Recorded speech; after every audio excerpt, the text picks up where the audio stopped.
Once again मैं हूं doctor Mariam गुल, cancer specialist Altamash general hospital में। हम डिफरेंट इश्यूज़ पे वक्तन फ़वक्तन बात करते रहते हैं। कुछ क्वेश्चंस मेरे पास आए कि कीमोथेरेपी क्या है या कीमोथेरेपी क्या है पे तो मैंने काफ़ी दफ़ा बात की है। कीमोथेरेपी किस किस तरह की होती है? देखिए, कीमोथेरेपी के लिए माशरे में बहुत ज़्यादा मिथ या एक नेगेटिव कॉन्सेप्ट है कि कीमोथेरेपी से ठीक नहीं होते, कीमोथेरेपी से तबीयत ज़्यादा ख़राब हो गई। अगर बीमारी से कीमोथेरेपी लगने से पहले या इलाज से पहले पेशेंट ठीक था और उसके बाद, ऐसा नहीं होता। वो ये होता है कि बीमारी जो है वो अमूमन, अब तो बहरहाल शऊर की लेवल जो है बेहतर होती जा रही है, इतने एंड स्टेज पे होती है कि एकदम से पेशेंट कोलैप्स करता है। और डॉक्टर के पास भी, हमारे पास भी अमूमन पेशेंट्स जो हैं वो काफ़ी एडवांस स्टेज पे आते हैं। तो जब हम ट्रीटमेंट शुरू करते हैं तो वो ऐसा लगता है कि कोई कीमोथेरेपी या दवाई लगी है तो उसकी वजह से पेशेंट जो है कोलैप्स कर गया। ऐसा नहीं होता। और कीमोथेरेपी इलाज का नाम है। कैंसर का जो इलाज है, जो उसके लिए दवाएं शुरू की जाती हैं, वो एक बहुत लंबी फहरिस्त है जिसमें दवाइयाँ हैं, डिफरेंट कॉम्बिनेशंस होते हैं। हर बीमारी और हर किस्म की कैंसर के लिए डिफरेंट दवाई होती है, लेकिन मजमूई तौर पे उन सबको कीमोथेरेपी कहा जाता है। एक और सवाल या एक और कॉन्सेप्ट जो कन्फ्यूजन रहती है, कीमोथेरेपी किस किस किस्म की है? देखें, अब तो बहरहाल उन तमाम दवाओं को और तमाम तरीक़ा इलाज को जो दवाओं के ज़रिए दिया जाता है उसको कीमोथेरेपी कहते हैं। लेकिन यस, अब उसमें भी टाइप्स आ गई हैं।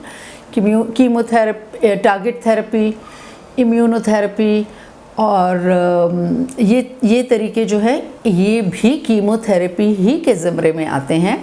और इंडिकेशंस या इनकी जो चॉइस होती है वो ऑन्कोलॉजिस्ट की होती है, क्योंकि और ऑन्कोलॉजिस्ट की पेशेंट की प्रेजेंटेशन की बुनियाद पे होती है। पेशेंट कैसा है, उसकी उम्र कैसी है, उसके साथ उसका बीमारी कैसी है, बीमारी की टाइप कैसी है, बीमारी का स्टेज कौन सा है, बीमारी पेशेंट की एज, और उसके साथ इस बीमारी के अलावा कितनी सारी बीमारियों से वो में घिरे हुए हैं।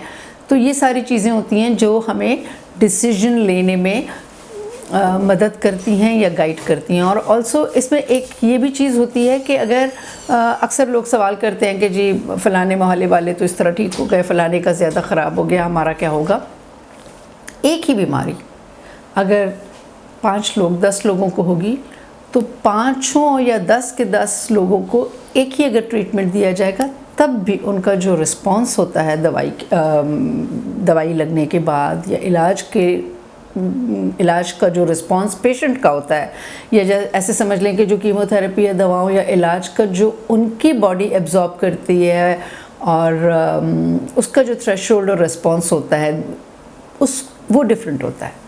वो एक कैटेगरी नहीं है कि बस ये एक लकीर लगा ली और इसी में सब कुछ होगा। हर patient is a new patient, different patient, उसके साथ लर्निंग डिफरेंट होती है, उसके साथ उसके तजर्बे डिफरेंट होते हैं। हमारे भी एज अ डॉक्टर हर पेशेंट के साथ तजर्बे डिफरेंट होते हैं। इलाज के लिए, किसी सवाल के लिए कांटेक्ट कीजिए डॉक्टर मरियम गुल अल्तमश हॉस्पिटल में Tuesdays and Thursdays, and you can call. कभी भी मेरे रिसेप्शन पे, मेरे हॉस्पिटल पे रब्ता किया जा सकता है।